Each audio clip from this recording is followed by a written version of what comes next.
Assalamualaikum warahmatullahi wabarakatuh. Hari ini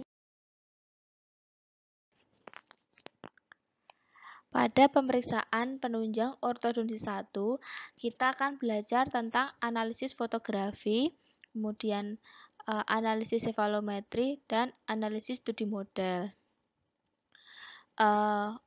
Untuk analisis studi model kita bagi menjadi dua. Yang pertama di ortodonsi penunjang 1 dan sebagian lagi di ortodonsi penunjang 2.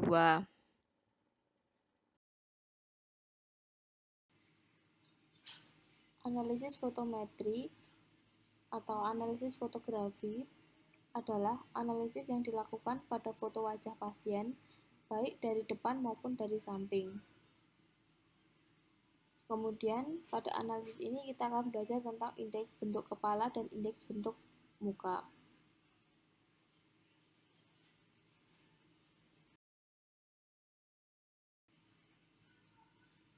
Beberapa alat yang digunakan untuk analisis fotografi atau fotometri yaitu adalah sliding caliper, spreading caliper, dan penggaris segitiga.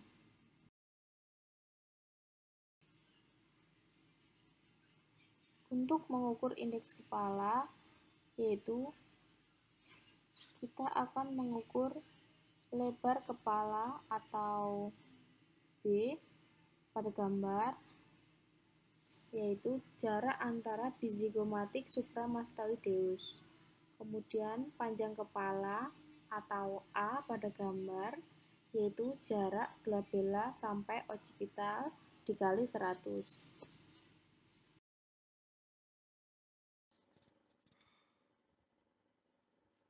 Untuk indeks muka, cara pengukurannya yaitu tinggi muka pada gambar A dan lebar muka pada gambar B dikali 100. Nah, tinggi muka yaitu jarak antara gnation sampai gnation. Untuk lebar muka yaitu jarak antara bizigomatik kanan dan kiri.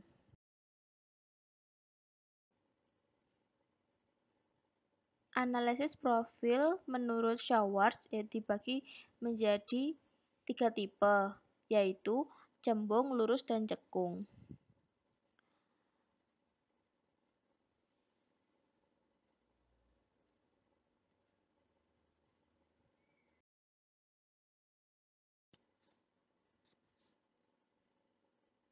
Berikut ini adalah gambar analisis profil menurut Schwartz, yaitu muka cembung, muka lurus, dan muka cekung.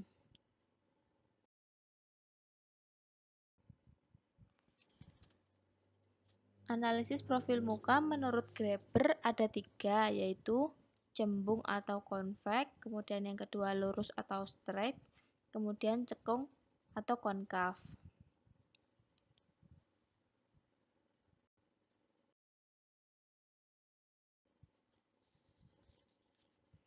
Berikut ini adalah gambaran analisis profil muka menurut Graeber. Cekung, lurus, dan cembung.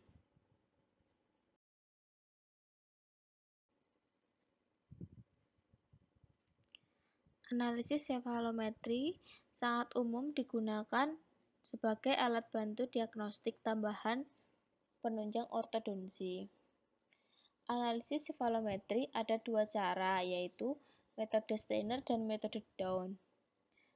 Ada beberapa titik anatomi yang perlu diketahui, yaitu pada analisis skeletal, ada SNA, SNB, SNNPOC, jarak A ke NPOC, kemudian sudut FMPA, dan sebagainya.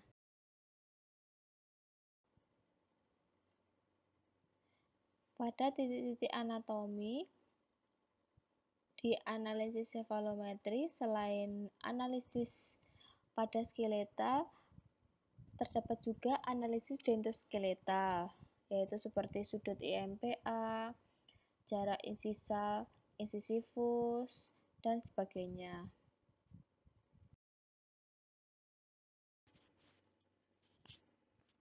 Berikut ini adalah contoh analisis sefalometri beserta titik-titiknya.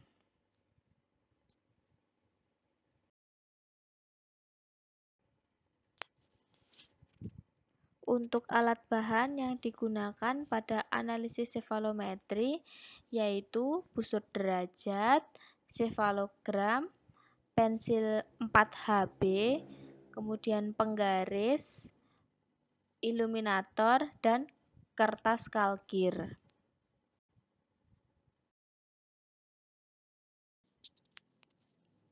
Untuk cara melakukan analisis sefalometri yaitu yang pertama menyalakan iluminator dan memasang sefalogram di atas iluminator serta memfiksasi dengan isolatif.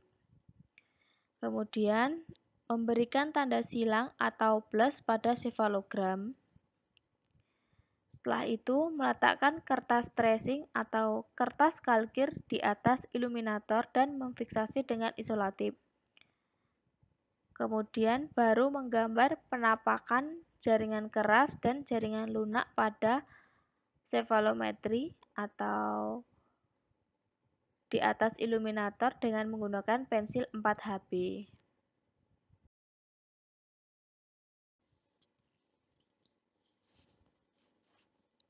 Berikut ini adalah tipe-tipe bibir menurut Steiner atau biasa disebut dengan S-line.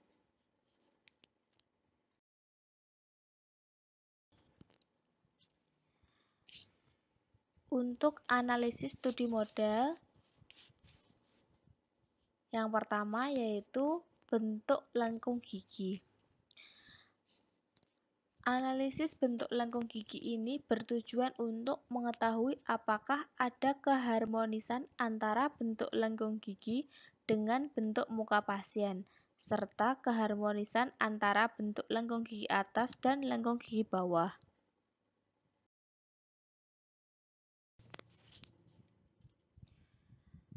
Beberapa tipe lengkung gigi yaitu ada setengah atau elips, parabola, U-form, dan V-form.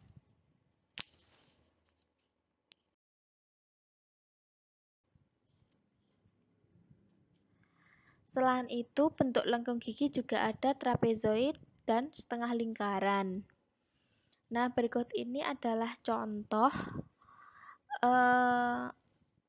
dengan muka bentuk mesosefali atau mesofasial, biasanya lengkung giginya berbentuk parabola.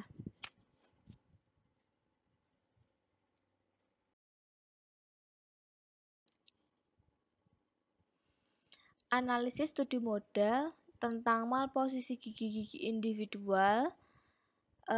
Malposisi gigi-gigi individual ini, pemeriksaan malposisi biasanya dimaksudkan untuk mengetahui adanya penyimpangan letak-letak masing-masing gigi terhadap lengkung alveolarisnya. Nah, macam-macam malposisi gigi individual ini yaitu misal dari arah mesodistal ada mesioversi, distoversi, kemudian arah labiopalatinal ada labioversi, palatoversi, linguoversi. Kemudian arah bukopalatinal ada bukoversi, palatoversi atau linguoversi, dan sebagainya.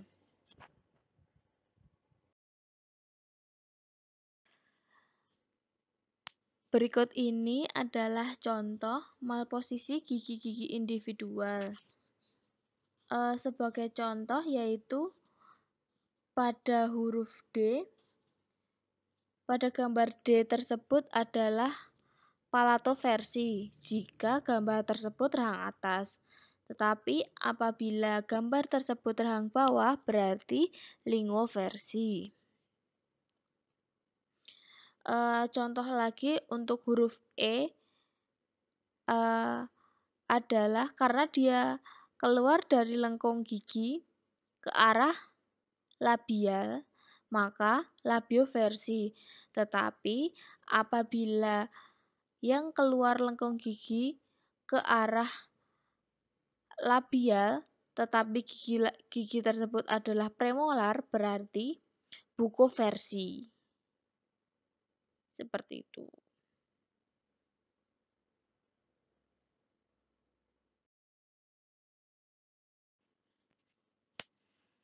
Kemudian selanjutnya adalah relasi gigi-gigi dalam oklusi sentrik. Nah, untuk pemeriksaan relasi gigi dalam oklusi sentrik dimaksudkan untuk mengetahui adanya malrelasi antara gigi-gigi rahang atas dan rahang bawah apabila dalam keadaan oklusi sentrik.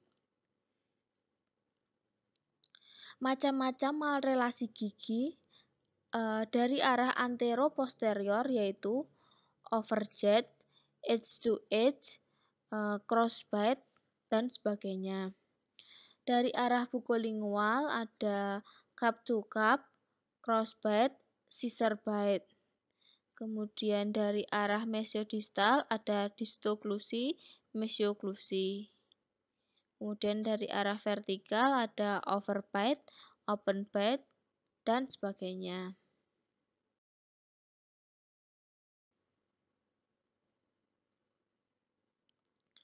Nah, untuk analisis studi model pada pemeriksaan midline dimaksudkan untuk mengetahui adanya penyimpangan posisi garis tengah gigi terhadap garis tengah rahang dan penyimpangan garis tengah gigi terhadap garis tengah gigi rahang bawah, seperti contoh pada gambar di bawah.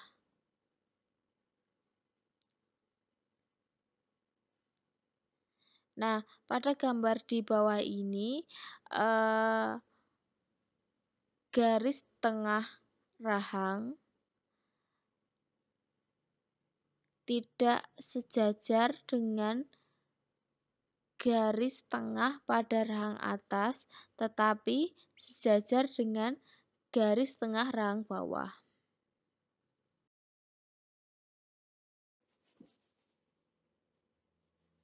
Untuk analisis studi model tentang lebar mesiodistal gigi, yang dimaksudkan yaitu adalah pengukuran lebar jarak mesiodistal gigi untuk mengetahui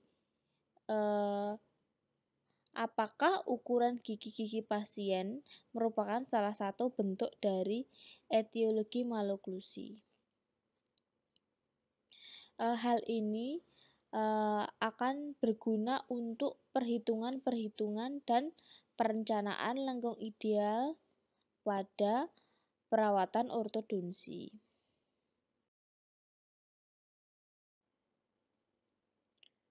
Untuk analisis studi model tentang skema gigi-gigi dari oklusal,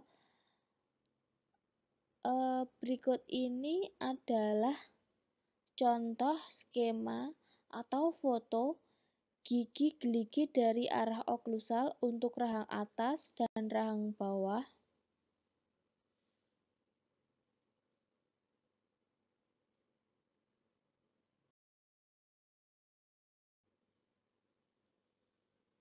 Terima kasih atas perhatiannya. Wassalamualaikum warahmatullahi wabarakatuh.